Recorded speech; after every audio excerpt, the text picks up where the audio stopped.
ಎಲ್ಲರಿಗೂ ನಮಸ್ಕಾರ ಸ್ನೇಹಿತರೆ. ಉಪ್ಪಿನ ಜಾಡಿಯಲ್ಲಿ ಈ 3 ಪದಾರ್ಥಗಳನ್ನು ಬಚ್ಚಿಡಿ.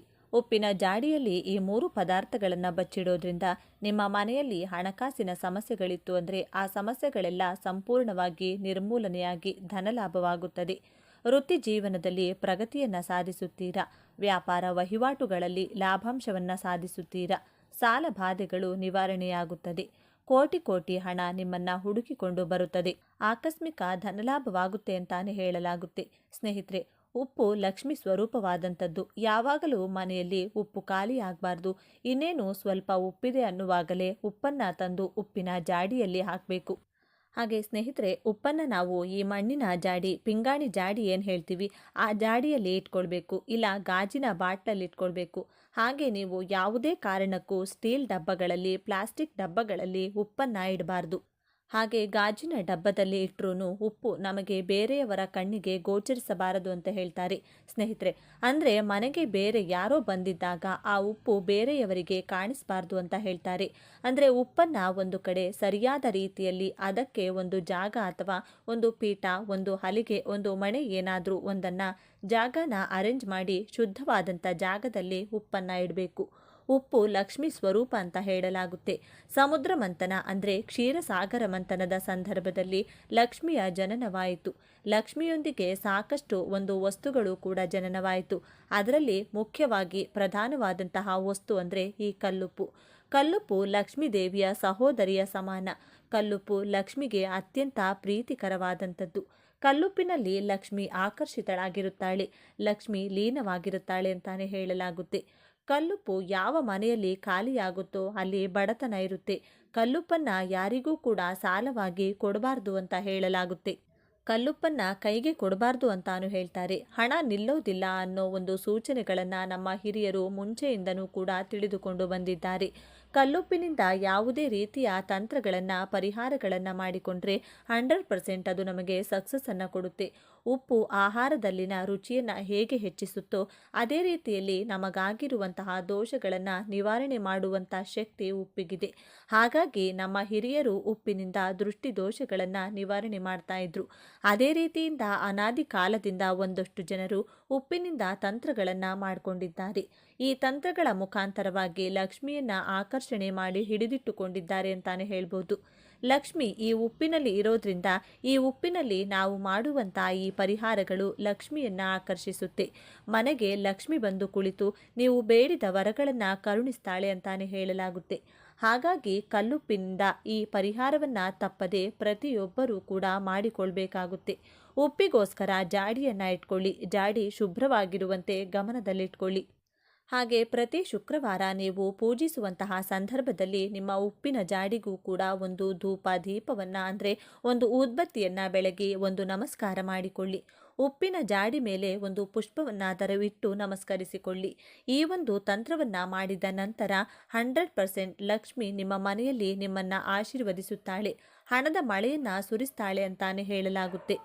ಉಪ್ಪಿನ ಜಾಡಿಯಲ್ಲಿ ಯಾವ ಪದಾರ್ಥವನ್ನು ಇಡಬೇಕು ಅಂತಂದರೆ, ಮೊದಲನೆಯದಾಗಿ ಈ ಒಂದು ಪರಿಹಾರಕ್ಕೆ ನೀವು ಮಾಡಿಕೊಳ್ಬೇಕಾಗಿರೋದು ಹಳದಿ ಬಣ್ಣದ ಬಟ್ಟೆಯನ್ನು, ಒಂದು ಚಿಕ್ಕದಾದ ಬಟ್ಟೆಯನ್ನು ತೆಗೆದುಕೊಳ್ಳಿ. ಒಂದು ಚಿಕ್ಕ ಅಂಗೈ ಅಗಲದ ಬಟ್ಟೆಯನ್ನು ತೆಗೆದುಕೊಳ್ಳಿ. ಶುದ್ಧವಾಗಿರುವಂತಹ ಬಟ್ಟೆ ಆಗಿರಬೇಕು. ಯಾವುದೇ ಹಳೆ ಬಟ್ಟೆಯನ್ನು ಉಪಯೋಗಿಸಬೇಡಿ. ಶುದ್ಧವಾಗಿರೋ ಹಳದಿ ಬಣ್ಣದ ಬಟ್ಟೆಯನ್ನು ತೆಗೆದುಕೊಳ್ಳಿ.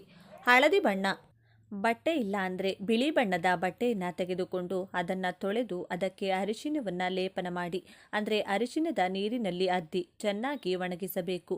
ಹಸಿ ಇರಬಾರದು, ತೇವಾಂಶ ಇರಬಾರದು, ಚೆನ್ನಾಗಿ ಒಣಗಿಸಿ ಇಟ್ಕೊಳ್ಬೇಕು. ಆ ನಂತರವಾಗಿ ಈ ಒಂದು ಬಟ್ಟೆಯ ಮೇಲೆ ₹1 ನಾಣ್ಯ, 5 ಏಲಕ್ಕಿ, 5 ಅಡಿಕೆ, ಈ 3 ಪದಾರ್ಥ ಇಷ್ಟೇ ಸಾಕು ಸ್ನೇಹಿತರೆ. ಈ ₹1 ನಾಣ್ಯ ಏನಿದೆ ನೋಡಿ, ಲಕ್ಷ್ಮಿ ಸ್ವರೂಪವಾದಂಥದ್ದು. ಈ 5 ಅಡಿಕೆ ಲಕ್ಷ್ಮಿ ಸ್ವರೂಪವಾದಂಥದ್ದು. ಈ 5 ಏಲಕ್ಕಿ ಲಕ್ಷ್ಮಿ ಸ್ವರೂಪವಾದಂಥದ್ದು. ಲಕ್ಷ್ಮಿಯನ್ನು ಆಕರ್ಷಿಸುವಂತಹ ವಸ್ತುಗಳು ಇವು. ಲಕ್ಷ್ಮಿಗೆ ಅತ್ಯಂತ ಪ್ರೀತಿಕರವಾದಂಥ ವಸ್ತುಗಳು. ಹಾಗಾಗಿ ಈ 3 ಪದಾರ್ಥಗಳನ್ನು ಗಂಟನ್ನಾಗಿ ಹಾಕ್ಕೊಳ್ಳಿ. ನೀವೇನಾದರೂ ಮನಿ ಅಟ್ರಾಕ್ಷನ್ಗೆ ಮಾಡ್ಕೊಳ್ತಾ ಇದ್ದೀವಿ ಅಂದರೆ ಈ ರೀತಿ ಮಾಡ್ಕೊಳ್ಳಿ. ಚಿನ್ನವನ್ನು ಆಕರ್ಷಣೆ ಮಾಡ್ಕೊಳ್ಬೇಕು. ಗಿರವಿ ಇಟ್ಟಿರೋ ನಿಮ್ಮ ಆಭರಣಗಳು ನಿಮ್ಮ ಬಳಿಗೆ ಬರಬೇಕು ಅಂದರೆ ಯಾವುದಾದರೂ ಒಂದು ಚಿನ್ನದ ಒಂದು ಮೂಗುತಿನೋ ಅಥವಾ ಒಂದು ಚಿನ್ನದ ಉಂಗುರನೋ ಏನಾದರೂ ಒಂದನ್ನು ನೀವು ಈ ಗಂಟಿನ ಜೊತೆ ಅಂದರೆ ಗಂಟು ಒಳಗಡೆ ಹಾಕಿಟ್ಟು 24 ಗಂಟೆ ಆ ಉಂಗುರ ಅಥವಾ ಆ ಚಿನ್ನ ಏನಿರುತ್ತೆ ಅದನ್ನು ತೆಗೆದುಕೊಂಡು ಒಂದು ಪೇಪರಲ್ಲಿ ಹಾಕಿ 24 ಗಂಟೆ ನಂತರ ಆ ಒಂದು ಚಿನ್ನವನ್ನು ತೆಗೆದು ನಿಮ್ಮ ಬೀರುವಿನಲ್ಲಿ ಇಟ್ಕೊಳ್ಳಿ. ನೀವು ಅಡವಿ ಇಟ್ಟಿರುವಂತಹ ಒಡವೆಗಳು ನಿಮ್ಮ ಹತ್ರ ಬರುತ್ತೆ. ಹೆಚ್ಚು ಹೆಚ್ಚು ಒಡವೆಗಳನ್ನು ಕೊಂಡುಕೊಳ್ಳುವ ಯೋಗ ಬರುತ್ತದೆ. ಹಾಗೆ ನಾನು ತಿಳಿಸಿಕೊಟ್ಟಂಥ ಈ ಗಂಟನ್ನು ಉಪ್ಪಿನ ಜಾಡಿಯಲ್ಲಿ 48 ದಿನಗಳ ಕಾಲ ಬಿಡಬೇಕಾಗುತ್ತದೆ. 48 ದಿನ ನೀವು ಉಪ್ಪಿನ ಜಾಡಿಯಲ್ಲಿ ಈ ಒಂದು ವಸ್ತುಗಳನ್ನು ಬಿಟ್ಟರೆ ಅಂದರೆ ಆ 48 ದಿನದೊಳಗೆ ವಿಪರೀತವಾದಂಥ ಧನ ಪ್ರಾಪ್ತಿಯಾಗುತ್ತೆ. ಹಣ ನಿಮ್ಮನ್ನ ಹುಡುಕಿಕೊಂಡು ಬರುತ್ತೆ. ಸಾಲ ಬಾಧೆಗಳು ನಿವಾರಣೆಯಾಗುತ್ತೆ. ಎಷ್ಟೇ ಸಾಲ ಇದ್ರೂ ಕೂಡ ಅದನ್ನು ತೀರಿಸುವಂತಹ ದಾರಿ ಮಾರ್ಗ ಸುಲಭವಾಗಿ ಓಪನ್ ಆಗುತ್ತದೆ. ಹಣ ಅಂದರೆ ಧನದ್ವಾರಗಳು ತೆರೆದುಕೊಳ್ಳುತ್ತವೆ ಅಂತಾನೆ ಹೇಳಲಾಗುತ್ತೆ. ಈ ಒಂದು ಅದ್ಭುತ ಪರಿಹಾರ ಅನಾದಿ ಕಾಲದಿಂದ ಬಂದಿರುವಂಥದ್ದು. ತಪ್ಪದೇ ಮಾಡಿಕೊಳ್ಳಿ. 48 ದಿನಗಳ ನಂತರ ಈ ಬಟ್ಟೆಯಲ್ಲಿರುವಂಥ ಹಣ ಇಡುವ ಜಾಗದಲ್ಲಿಡಿ. ಅಡಿಕೆ ಹಾಗೂ ಈ 5 ಏಲಕ್ಕಿಯನ್ನು ತುಳಸಿ ಗಿಡದ ಬುಡದಲ್ಲಿ ಊತಿಡಿ ಅಥವಾ ಯಾವುದಾದರೂ ದೈವ ವೃಕ್ಷದ ಬುಡದಲ್ಲಿ ಊತಿಟ್ಟು ಬಿಡಿ. ಇಷ್ಟೇ ಸಿಂಪಲ್ ಮಾಡಿಕೊಳ್ಳಬೇಕಾಗಿರುವುದು. ಈ ಒಂದು ಟ್ರಿಕ್ಸ್ ನಿಮ್ಮ ಜೀವನವನ್ನು ಬದಲಾಯಿಸುವ ಅದೃಷ್ಟವನ್ನು ತರುತ್ತದೆ. ನಿಮ್ಮನ್ನು ಕೋಟ್ಯಾಧಿಪತಿಯನ್ನಾಗಿ ಮಾಡುತ್ತದೆ. ಇನ್ನು ಪ್ರತಿದಿನ ಕಲ್ಲುಪ್ಪು ಬೆರೆಸಿದ ನೀರನ್ನು ಸ್ನಾನ ಮಾಡಿದರೆ ಎಷ್ಟು ಒಳ್ಳೆಯದು ಗೊತ್ತಾ? ಆರೋಗ್ಯಯುತ ಅಭ್ಯಾಸಗಳಲ್ಲಿ ಸ್ನಾನ ಕೂಡ ಒಂದು. ಅದರಲ್ಲೂ ಕಲ್ಲುಪ್ಪು ಸೇರಿಸಿದ ನೀರನ್ನು ಸ್ನಾನ ಮಾಡುವುದರಿಂದ ಹಿತವಾದ ಅನುಭವವನ್ನು ಪಡೆಯಬಹುದು. ಸ್ನಾನ ಕೇವಲ ಬಾಹ್ಯದಿಂದ ದೇಹವನ್ನು ಸ್ವಚ್ಛವಾಗಿಡುವುದು ಮಾತ್ರವಲ್ಲ, ಆಂತರಿಕವಾಗಿಯೂ ಆರೋಗ್ಯಯುತವಾಗಿಡುವಂತೆ ಮಾಡುತ್ತದೆ. ಪ್ರತಿದಿನ ಬಿಸಿ ನೀರಿನ ಸ್ನಾನ ಮಾಡಿದರೆ ದೇಹಕ್ಕೆ ಉಲ್ಲಾಸ ದೊರೆಯುತ್ತದೆ, ಜೊತೆಗೆ ಹೊಸ ಚೈತನ್ಯ ಮೂಡುತ್ತದೆ. ಆದ್ದರಿಂದ ಸ್ನಾನ ದಿನನಿತ್ಯದ ಆರೋಗ್ಯಯುತ ಅಭ್ಯಾಸಗಳಲ್ಲೊಂದು. ಅದೇ ರೀತಿ ಉಪ್ಪನ್ನು ಮಿಶ್ರಣ ಮಾಡಿದ ನೀರನ್ನು ಸ್ನಾನ ಮಾಡಿದರೆ, ಹೌದು, ಪ್ರತಿದಿನ ಸ್ನಾನದಲ್ಲಿ ನೀರಿಗೆ ಕಲ್ಲುಪ್ಪಿನ ಬಳಕೆ ಮಾಡಿದರೆ ಆರೋಗ್ಯಕ್ಕೆ ಇನ್ನೂ ಒಳ್ಳೆಯದು. ಮಾನಸಿಕ ಆರೋಗ್ಯವನ್ನು ಕೂಡ ಉತ್ತಮವಾಗಿಟ್ಟುಕೊಳ್ಳಲು ಕಲ್ಲುಪ್ಪಿನ ನೀರಿನ ಸ್ನಾನ ಸಹಾಯಕವಾಗಿದೆ. ಹಾಗಾದರೆ ಏನೆಲ್ಲ ಪ್ರಯೋಜನಗಳನ್ನು ಪಡೆಯಬಹುದು ಎನ್ನುವ ಮಾಹಿತಿಯನ್ನು ಇಲ್ಲಿ ಹೇಳಲಾಗಿದೆ ನೋಡಿ. ಒಂದು ರೀತಿಯಲ್ಲಿ ಸ್ನಾನ ಮಾಡಿದ ನಂತರ ದೇಹ ಪೂರ್ತಿ ರಿಲ್ಯಾಕ್ಸ್ ಆಗುತ್ತದೆ, ಹೊಸ ಚೈತನ್ಯ ಭಾವನೆ ಮೂಡುತ್ತದೆ. ಅದೇ ತೆರನಾದ ಪ್ರಯೋಜನವನ್ನು ನೀರಿಗೆ ಕಲ್ಲುಪ್ಪು ಸೇರಿಸಿ ಸ್ನಾನ ಮಾಡಿದಾಗ ಕೂಡ ದೊರೆಯುತ್ತದೆ. ಅಲ್ಲದೆ ಇದು ಒತ್ತಡವನ್ನು ನಿವಾರಿಸುತ್ತದೆ ಮತ್ತು ನಿಮ್ಮ ದೇಹ ಮತ್ತು ಮನಸ್ಸನ್ನು ಬಹಳ ಶಾಂತಿಯುತ ರೀತಿಯಲ್ಲಿರುವಂತೆ ಮಾಡುತ್ತದೆ. ನಿಮ್ಮ ಚರ್ಮವನ್ನು ಮೃದು ಮತ್ತು ಹೊಳಪಾಗಿರುವಂತೆ ಮಾಡುತ್ತದೆ. ಎನರ್ಜಿಯನ್ನು ಹೆಚ್ಚಿಸುತ್ತದೆ. ನಮ್ಮ ದೇಹ ಮತ್ತು ಮನಸ್ಸನ್ನು ವಿಶ್ರಾಂತಿ ಮಾಡುವುದರ ಹೊರತಾಗಿ ಉಪ್ಪನ್ನು ಸೇರಿಸಿ ಸ್ನಾನ ಮಾಡಿದಾಗ ಶಕ್ತಿಯ ಮಟ್ಟವನ್ನು ಹೆಚ್ಚಿಸುತ್ತವೆ ಮತ್ತು ಹಿತವಾದ ಸ್ನಾನವು ನೋವು ಮತ್ತು ಒತ್ತಡದ ಮನಸ್ಸಿಗೆ ಚಿಕಿತ್ಸೆ ನೀಡುತ್ತದೆ. ಮೃದುವಾದ ಚರ್ಮ ಮತ್ತು ಶಾಂತ ಮನಸ್ಸನ್ನು ನೀಡುತ್ತದೆ. ಮೆಗ್ನೀಷಿಯಂ ಹೊಂದಿರುವ ಲವಣಗಳ ಯುಕ್ತ ಸ್ನಾನವು ಆರೋಗ್ಯ ಉತ್ತಮವಾಗಿಸಲು ಹೆಚ್ಚು ಪರಿಣಾಮಕಾರಿಯಾಗಿದೆ. ಉತ್ತಮ ನಿದ್ದೆ.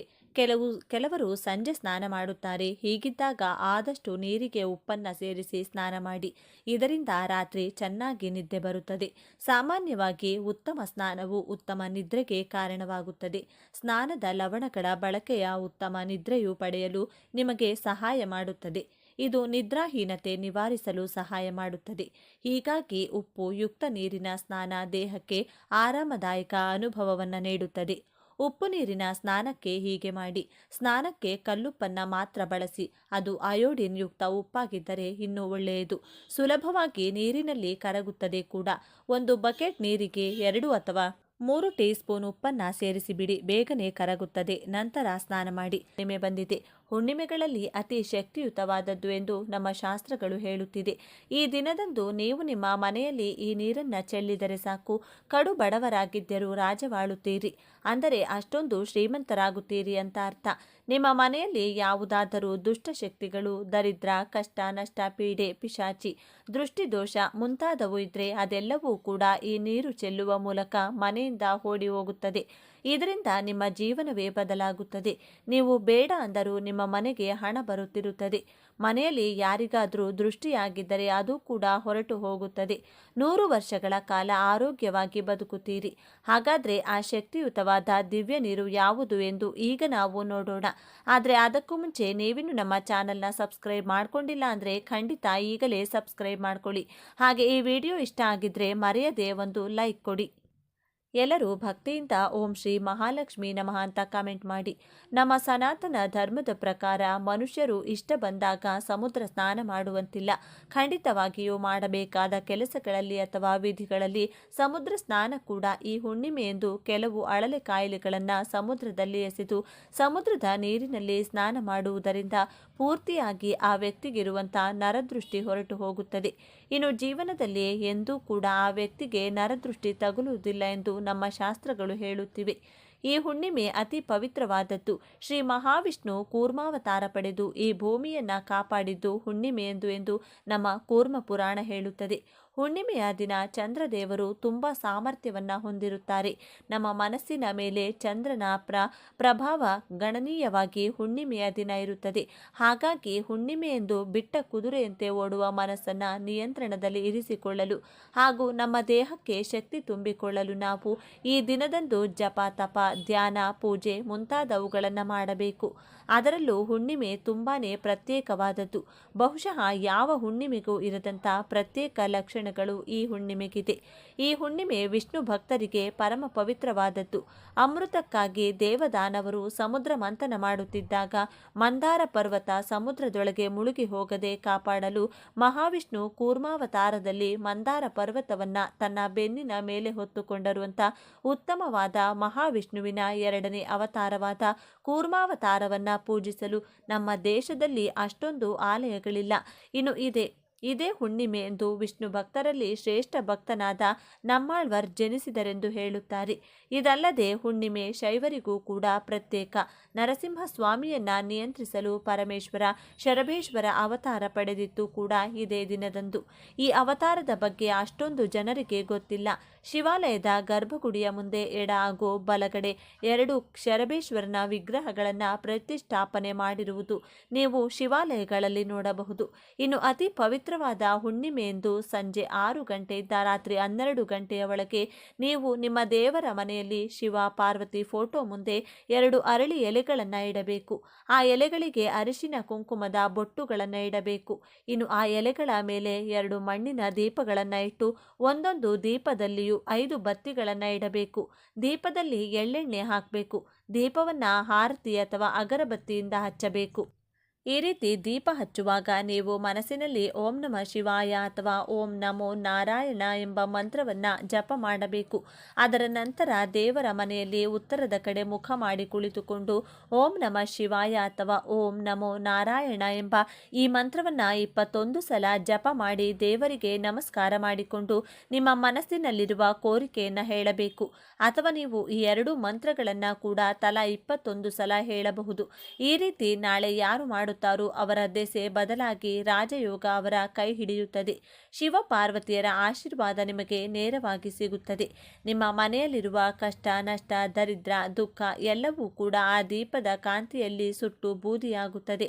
ಬಿಸಿಲು ಹೆಚ್ಚಾಗಿರುವ ಈ ತಿಂಗಳಿನಲ್ಲಿ ಮಜ್ಜಿಗೆ, ಮೊಸರನ್ನ, ಮಡಿಕೆಯಲ್ಲಿರುವಂಥ ನೀರು, ಅಂಬಳಿ, ಚಪ್ಪಲಿ, ಕೊಡೆ, ಬೀಸಣಿಗೆ ಮುಂತಾದವುಗಳನ್ನು ದಾನ ಮಾಡಿದರೆ ಮಹಾಪುಣ್ಯ ಬರುತ್ತದೆ. ಲಕ್ಷ್ಮೀದೇವಿಯನ್ನ ಒಲಿಸಿಕೊಳ್ಳಲು ಈ ಹುಣ್ಣಿಮೆ ತುಂಬ ಉತ್ತಮವಾದ ದಿನ. ಈ ಹುಣ್ಣಿಮೆಯಂದು ಉಪವಾಸ ಇದ್ದು ಪುಣ್ಯ ಸ್ನಾನ ಮಾಡುವುದು ಮತ್ತು ದಾನ ಮಾಡುವುದು ತುಂಬ ಶುಭ ಕೊಡುತ್ತದೆ. ಮಹಾವಿಷ್ಣು ಹಾಗೂ ಮಹಾಲಕ್ಷ್ಮಿಯನ್ನ ಪೂಜಿಸಬೇಕು. ಕೆಲವು ಪ್ರತ್ಯೇಕವಾದ ವಸ್ತುಗಳನ್ನು ದಾನ ಮಾಡಿದರೆ ಆ ವ್ಯಕ್ತಿ ಎಲ್ಲ ವಿಷಯದಲ್ಲೂ ಹಾಗೂ ಎಲ್ಲ ಕ್ಷೇತ್ರಗಳಲ್ಲೂ ಅಭಿವೃದ್ಧಿ ಪಡೆಯುತ್ತಾನೆ. ಆರ್ಥಿಕ ಸಮಸ್ಯೆಗಳಿಂದ ವಿಮುಕ್ತಿ ಪಡೆಯುತ್ತಾನೆ. ಈ ಹುಣ್ಣಿಮೆಯಂದು ನೀವು ತೆಗೆದುಕೊಳ್ಳುವ ಕೆಲವು ನಿರ್ಣಯಗಳು ನಿಮ್ಮ ಜೀವನದಲ್ಲಿರುವ ಸಮಸ್ಯೆಗಳನ್ನು, ವಿಘ್ನಗಳನ್ನು ನಿವಾರಣೆ ಮಾಡಿ ಸುಖ ಶಾಂತಿಯನ್ನ ಕೊಡುತ್ತದೆ. ಆರ್ಥಿಕ ಸಮಸ್ಯೆಗಳು ನಿವಾರಣೆಯಾಗಲು ಲಕ್ಷ್ಮೀದೇವಿಗೆ ಅರಿಶಿನ ಕೊಂಬುಗಳನ್ನು ಸಮರ್ಪಿಸಬೇಕು. ಪೂಜೆಯ ನಂತರ ಇವುಗಳನ್ನು ಕೆಂಪು ಬಟ್ಟೆಯಲ್ಲಿ ಸುತ್ತಿ ಭದ್ರವಾಗಿ ಇಟ್ಟುಕೊಳ್ಳಬೇಕು. ಇದು ನಿಮ್ಮ ಆರ್ಥಿಕ ಸಮಸ್ಯೆಯನ್ನು ನಿವಾರಣೆ ಮಾಡುತ್ತದೆ. 1 ವರ್ಷದ ನಂತರ ಮತ್ತೆ ಬರುವ ಹುಣ್ಣಿಮೆಯೆಂದು ಇದನ್ನು ಬದಲಾಯಿಸಿ ಹಳೆಯದನ್ನು ಹರಿಯುವ ನೀರಿನಲ್ಲಿ ಎಸೆಯಬೇಕು. ಇದು ಲಕ್ಷ್ಮಿಯ ಆಶೀರ್ವಾದವನ್ನು ನಿಮಗೆ ಕೊಡುತ್ತದೆ. ಧನಲಾಭ ಮತ್ತು ಲಕ್ಷ್ಮೀದೇವಿಯ ಅನುಗ್ರಹ ಪಡೆಯಲು ಈ ಹುಣ್ಣಿಮೆಯೆಂದು ಪೊರಕೆಯನ್ನು ಯಾರಿಗಾದರೂ ದಾನ ಕೊಡಬೇಕು. ಪೊರಕೆ ಸಾಮಾನ್ಯವಾಗಿ ಯಾರಿಗೂ ಕೊಡಬಾರದು ಅಂತ ಹೇಳ್ತಾರೆ. ಆದರೆ ಈ ಒಂದು ದಿನ ಮಾತ್ರ ನೀವು ಯಾರಿಗಾದರೂ ಪೊರಕೆ ದಾನ ಮಾಡಬಹುದು. ಈ ಹುಣ್ಣಿಮೆಯಂಥ ಪವಿತ್ರವಾದ ದಿನಗಳಲ್ಲಿ ಗಂಗಾ ನದಿ ಮುಂತಾದ ಪುಣ್ಯ ನದಿಗಳಲ್ಲಿ ಸ್ನಾನ ಮಾಡಿದರೆ ಜೀವನದಲ್ಲಿರುವ ಕಷ್ಟಗಳೆಲ್ಲವೂ ಹೊರಟು ಹೋಗುತ್ತದೆ. ಗಂಗಾ ನದಿಯಲ್ಲಿ ಅಥವಾ ಪುಣ್ಯ ನದಿಗಳಲ್ಲಿ ಸ್ನಾನ ಮಾಡಲು ಸಾಧ್ಯವಾಗದವರು ಮನೆಯಲ್ಲಿ ಸ್ನಾನ ಮಾಡುವ ನೀರಿನಲ್ಲಿ ಸ್ವಲ್ಪ ಗೋಮೂತ್ರ ಅಥವಾ ಗಂಗಾ ಜಲ ಬೆರೆಸಿಕೊಂಡು ಕೂಡ ಸ್ನಾನ ಮಾಡಬಹುದು. ಈ ತಿಂಗಳಿನಲ್ಲಿ ಕುಡಿಯುವ ನೀರು ಯಾರಿಗಾದರೂ ದಾನವಾಗಿ ಕೊಟ್ಟರೆ ಪಿತೃದೋಷಗಳಿಂದ ವಿಮುಕ್ತಿ ಪಡೆಯಬಹುದು. ನೀವು ಎಷ್ಟು ಕಷ್ಟಪಟ್ಟು ದುಡಿದರೂ ಫಲ ಸಿಗುತ್ತಿಲ್ಲ ಅಂತಿದ್ರೆ ಹುಣ್ಣಿಮೆಯ ದಿನ ಕಪ್ಪು ಎಳ್ಳನ್ನು ಅಥವಾ ಕಪ್ಪು ಎಳ್ಳಿನಿಂದ ತಯಾರಿಸಿದ ಯಾವುದಾದರೂ ಪದಾರ್ಥವನ್ನು ದಾನವಾಗಿ ಕೊಡಬೇಕು. ಈ ಚಂದ್ರನನ್ನು ಪೂಜಿಸಿದರೆ ಚಂದ್ರ ದೋಷದಿಂದ ಹೊರಬರಬಹುದು. ಮಾನಸಿಕ ಪ್ರಶಾಂತತೆ ಸಿಗುತ್ತದೆ. ಕೆಲಸಗಳಲ್ಲಿ ವಿಘ್ನಗಳು ಬರುವುದಿಲ್ಲ. ನೀವು ಏನಾದರೂ ಇವತ್ತು ದಾನ ಮಾಡಬೇಕು ಅಂದುಕೊಂಡ್ರೆ ಪೂಜೆಯ ನಂತರ ಮಾತ್ರ ಮಾಡಬೇಕು. ಪೂಜೆಗೂ ಮೊದಲು ಮಾಡಬೇಡಿ. ಪಿತೃದೋಷ ಹೆಚ್ಚಾಗಿದೆ ಎಂದು ಬಾಧೆ ಪಡುವವರು ಕಪ್ಪು ಎಳ್ಳು ಬೆರೆಸಿದಂಥ ನೀರನ್ನು ಅರಳಿ ಮರಕ್ಕೆ ಹಾಕಬೇಕು. ಶನಿದೋಷದಿಂದ ಬಾಧೆ ಪಡುವವರು ಅರಳಿ ಮರವನ್ನು ಪೂಜೆ ಮಾಡಬೇಕು. ಅರಳಿ ಮರಕ್ಕೆ ಹಾಲು ಮತ್ತು ನೀರನ್ನು ಸಮರ್ಪಿಸಿದರೆ ನೀವು ಮಾಡುವ ಪ್ರತಿ ಕೆಲಸದಲ್ಲೂ ಗೆಲುವು ಸಿಗುತ್ತದೆ. ಸೂರ್ಯೋದಯಕ್ಕೂ ಮುಂಚೆ ಎದ್ದು ಯಾರು ಸ್ನಾನ ಮಾಡುತ್ತಾರೋ ಅವರಿಗೆ ಉತ್ತಮ ಜೀವನ ಪ್ರಾಪ್ತಿಯಾಗುತ್ತದೆ. ಸೂರ್ಯೋದಯಕ್ಕೂ ಮುಂಚೆ ಎದ್ದು ಸ್ನಾನ ಮಾಡಿ ಅರಳಿ ಮರಕ್ಕೆ ಒಂದು ದೊಡ್ಡ ಚೊಂಬಿನ ತುಂಬ ನೀರನ್ನು ಸಮರ್ಪಿಸಿ ಪ್ರದಕ್ಷಿಣೆ ಮಾಡಿದರೆ ನಿಮ್ಮ ಪೂರ್ವಿಕರೆಲ್ಲರೂ ಸಂತೋಷಿಸಿ ನಿಮ್ಮನ್ನು ಆಶೀರ್ವದಿಸುತ್ತಾರೆ. ಇನ್ನು ಅತಿ ಪವಿತ್ರವಾದ ಈ ಹುಣ್ಣಿಮೆಯೆಂದು ನೀವು ನೆಲ್ಲಿಕಾಯಿ ಗಿಡವನ್ನಾಗಲಿ ಅಥವಾ ಬೇವಿನ ಮರವನ್ನಾಗಲಿ ಮುಟ್ಟಿದರೆ ಸಾಕು, ಜನ್ಮಾಂತರದ ಪಾಪಗಳೆಲ್ಲವೂ ವಿಮುಕ್ತಿಯಾಗುತ್ತದೆ. ಹುಣ್ಣಿಮೆ ಅನ್ನುವುದು ಮಹಾವಿಷ್ಣು, ಮಹಾಲಕ್ಷ್ಮಿ ಮತ್ತು ಮಹಾಶಿವನಿಗೆ ತುಂಬ ಇಷ್ಟವಾದಂತಹ ದಿನ. ನೀವು ನೆಲ್ಲಿಕಾಯಿ ಗಿಡವನ್ನು ಮುಟ್ಟೋದ್ರಿಂದ ನೀವು ನಿಮ್ಮ ಮೈಯಲ್ಲಿರುವ ದೋಷಗಳೆಲ್ಲ ಗಿಡ ಎಳೆದುಕೊಂಡು ಸಕಾರಾತ್ಮಕ ಶಕ್ತಿಯನ್ನು ನಿಮ್ಮ ದೇಹದಲ್ಲಿ ಪ್ರವೇಶ ಮಾಡುತ್ತದೆ. ತ್ರಿಮೂರ್ತಿಗಳ ಆಶೀರ್ವಾದ ಪಡೆದುಕೊಳ್ಳಲು ಬೇವು ಅಥವಾ ನೆಲ್ಲಿಕಾಯಿ ಗಿಡವನ್ನು ಮುಟ್ಟಿ ನಮಸ್ಕಾರ ಮಾಡಿಕೊಳ್ಳಬೇಕು. ಬೇವಿನ ಮರ ಮುಟ್ಟುವುದರಿಂದ ನಿಮಗೆ ಅದೃಷ್ಟ ಒಲಿಯುತ್ತದೆ. ತುಂಬ ವರ್ಷಗಳಿಂದ ನೀವು ಅನುಭವಿಸುತ್ತಿರುವ ಕಷ್ಟಗಳು ನಾಳೆಗೆ ಕೊನೆಯಾಗುತ್ತವೆ. ಇನ್ನು ನೆಲ್ಲಿಕಾಯಿ ಗಿಡದ ಅಥವಾ ಬೇವಿನ ಗಿಡ ಕಾಣಿಸಿದರೆ ಮೊದಲು ಅದಕ್ಕೆ ನೀರು ಹಾಕಿ ಮರದ ಸುತ್ತಲೂ ಪ್ರದಕ್ಷಿಣೆ ಹಾಕಿ ಸ್ವಲ್ಪ ಹೊತ್ತು ಮರದ ಮುಂದೆ ಕುಳಿತುಕೊಂಡು ಓಂ ನಮಃ ಶಿವಾಯ, ಓಂ ನಮೋ ನಾರಾಯಣ ಅಥವಾ ಎರಡೂ ಮಂತ್ರಗಳನ್ನು ಕೂಡ 11 ಅಥವಾ 21 ಸಲ ಹೇಳಿ ಮನೆಗೆ ಬಂದರೆ ನಿಮಗೆ ತುಂಬ ಪ್ರಯೋಜನಗಳು ಸಿಗುತ್ತದೆ. ರಾಜಯೋಗ ಕೂಡ ಬರುತ್ತದೆ. ಇನ್ನು ಅತಿ ಮುಖ್ಯವಾದ ವಿಷಯಕ್ಕೆ ಬಂದರೆ ಈ ನೀರನ್ನು ಯಾರು ಮನೆಯಲ್ಲಿ ಚೆಲ್ಲುತ್ತಾರೋ ಅವರಿಗೆ ಬರುವಂಥ ಅದೃಷ್ಟ ಮಾತಿನಲ್ಲಿ ವರ್ಣಿಸಲು ಸಾಲುವುದಿಲ್ಲ. ರಾಜಯೋಗ, ಲಕ್ಷ್ಮಿ ಯೋಗ, ಧನಯೋಗ ಈ ರೀತಿ ಬೇಕಾದಷ್ಟು ಯೋಗಗಳು ನಿಮ್ಮ ಸ್ವಂತವಾಗುತ್ತವೆ. ಈ ನೀರನ್ನು ಸಂಜೆ 6 ಗಂಟೆಯಿಂದ ರಾತ್ರಿ 12 ಗಂಟೆಗೆ ಮಧ್ಯದಲ್ಲಿ ಚೆಲ್ಲಬೇಕು. ಇನ್ನು ಈ ನೀರು ತಯಾರಿಸಲು ತಾಮ್ರದ ಪಾತ್ರೆ ಅಥವಾ ಬೆಳ್ಳಿ ಪಾತ್ರೆ ಉಪಯೋಗಿಸಬೇಕು. ಪಾತ್ರೆಯಲ್ಲಿ ಬೇಕಾದಷ್ಟು ನೀರನ್ನು ತೆಗೆದುಕೊಂಡು ಸ್ವಲ್ಪ ಅರಿಶಿನ, ಸ್ವಲ್ಪ ಗಂಗಾ ಜಲ, ಕರ್ಪೂರದ ಬಿಳ್ಳೆಯನ್ನು ಕುಟ್ಟಿ ಹಾಕಿ ಸ್ವಲ್ಪ ಬೇವಿನ ಎಲೆ ಹಾಗೂ ತುಳಸಿ ಎಲೆ ಕುಟ್ಟಿ ಮಾಡಿದಂತಹ ಪೇಸ್ಟ್ ಇವಿಷ್ಟು ನೀರಿನಲ್ಲಿ ಚೆನ್ನಾಗಿ ಬೆರೆಸಿಕೊಳ್ಳಬೇಕು. ಬಳಿಕ ಆ ನೀರನ್ನು ಬೇವಿನ ಎಲೆಗಳ ಸಹಾಯದಿಂದ ಮನೆಯಲ್ಲಿ ಪ್ರತಿ ಜಾಗದಲ್ಲೂ ಯಾವ ಮೂಲೆ ಕೂಡ ಬಿಡದಂತೆ ಎಲ್ಲ ಕಡೆ ಚಿಮುಕಿಸುತ್ತಾ ಬನ್ನಿ. ನೆಲದ ಮೇಲೆ, ಕಬೋರ್ಡ್ಗಳ ಒಳಗೆ, ಬಾತ್ರೂಮ್ ಒಳಗೆ, ಮನೆಯಲ್ಲಿ ಸೈಕಲ್, ಬೈಕ್, ಕಾರ್ ಮುಂತಾದ ವಾಹನಗಳಿದ್ರೆ ಅದರ ಮೇಲೆ ಮತ್ತು ಗೋಡೆಗಳ ಮೇಲೂ ಕೂಡ ಚಿಮುಕಿಸಬೇಕು. ಕೊನೆಯಲ್ಲಿ ಉಳಿದ ನೀರನ್ನು ಬಾಗಿಲ ಹೊರಗಡೆ ನಿಂತುಕೊಂಡು ಮನೆಗೆ ದೃಷ್ಟಿ ತೆಗೆದು ಆ ನೀರನ್ನು ನಿಮ್ಮ ಹೊಸಲಿನ ಮೇಲೆ ಚೆಲ್ಲಬೇಕು. ಹೊಸಲು ಇಲ್ಲದಿದ್ದರೆ ಮನೆ ಮುಂದೆ ಚೆಲ್ಲಿದರೂ ಸರಿ ಹೋಗುತ್ತದೆ. ಈ ಪರಿಹಾರವನ್ನು ನೀವು ಪೂಜೆಯ ನಂತರ ಮಾತ್ರವೇ ಮಾಡಬೇಕು. ರಾತ್ರಿ 12 ಗಂಟೆ ಒಳಗಡೆ ಮಾಡಬೇಕು. ನೀವು ಈ ನೀರನ್ನು ದೇವರ ಮನೆಯಲ್ಲಿಟ್ಟು ಮೊದಲು ಪೂಜೆ ಮಾಡಿ ಪೂಜೆ ಮುಗಿದ ಬಳಿಕ ಆ ನೀರಿನಿಂದ ನಾನು ಹೇಳಿದಂತೆ ಮಾಡಬೇಕು. ಈ ರೀತಿ ಮಾಡಿದರೆ ನಿಮ್ಮ ಮನೆಯ ಯಾವ ಮೂಲೆಯಲ್ಲೂ ಕೂಡ ನಕಾರಾತ್ಮಕ ಶಕ್ತಿಯಾಗಲಿ, ದರಿದ್ರ ದೇವತೆಯಾಗಲಿ, ನರದೃಷ್ಟಿ, ಕಣ್ಣು ದೃಷ್ಟಿ ದೋಷಗಳು ಯಾವುದೂ ಕೂಡ ಇರುವುದಿಲ್ಲ. ಎಲ್ಲ ದರಿದ್ರ ದೇವತೆಗಳು ಮನೆಯಲ್ಲಿ ಸಂತೋಷವಾಗಿ ಕಾಲಿಡುತ್ತಾರೆ. ಈ ಹುಣ್ಣಿಮೆಯಂದು ತಪ್ಪದೆ ಬಾಗಿಲಿನಿಂದ ಮುಂದೆ 2 ದೀಪಗಳನ್ನು ಹಚ್ಚಿಡಿ. ನಾವು ಈ ಪರಿಹಾರ ಮಾಡುತ್ತಿರುವುದರಿಂದ ಮಹಾಲಕ್ಷ್ಮಿ ನಿಮಗೆ ಮನೆಗೆ ಕಾಲಿಡುತ್ತಾಳೆ. ಒಮ್ಮೆ ಮಹಾಲಕ್ಷ್ಮಿ ಮನೆಗೆ ಬಂದರೆ ಇನ್ನು ನಿಮ್ಮ ಕುಟುಂಬದಲ್ಲಿ ಯಾವ ಕಷ್ಟ ನಷ್ಟ, ದರಿದ್ರ, ದುಃಖ, ಅನಾರೋಗ್ಯ ಇರುವುದಿಲ್ಲ. ಜೀವನದಲ್ಲಿ ಬರೀ ಸುಖ ಮಾತ್ರ ಮನೆ ಮಾಡಿಕೊಳ್ಳುತ್ತದೆ. ನೋಡಿದ್ರಲ್ಲ ಸ್ನೇಹಿತರೆ, ಸಿಂಪಲ್ ಆಗಿ ಮಾಡುವಂಥ ಹೇಳುವಂಥ ಈ ಪರಿಹಾರವನ್ನು ನಾಳೆ ತಪ್ಪದೆ ಎಲ್ಲ ಗೃಹಿಣಿಯರು ಕೂಡ ಮನೆಯಲ್ಲಿ ಮಾಡಿಕೊಂಡು ಇದರ ಉಪಯೋಗವನ್ನು ಪಡೆದುಕೊಳ್ಳಿ. ಈ ವಿಡಿಯೋ ನಿಮಗೆ ಇಷ್ಟ ಆಗಿದ್ರೆ ಲೈಕ್ ಮಾಡಿ, ಶೇರ್ ಮಾಡಿ. ಇಂಥ ಹೆಚ್ಚಿನ ಉತ್ತಮ ಮಾಹಿತಿಗಳಿಗಾಗಿ ತಪ್ಪದೆ ನಮ್ಮ ಚಾನೆಲ್ನ ಸಬ್ಸ್ಕ್ರೈಬ್ ಮಾಡಿಕೊಳ್ಳಿ. ನಾಳೆ ಮತ್ತೊಂದು ವಿಡಿಯೋದೊಂದಿಗೆ ಪುನಃ ಭೇಟಿಯಾಗೋಣ. ಧನ್ಯವಾದಗಳು.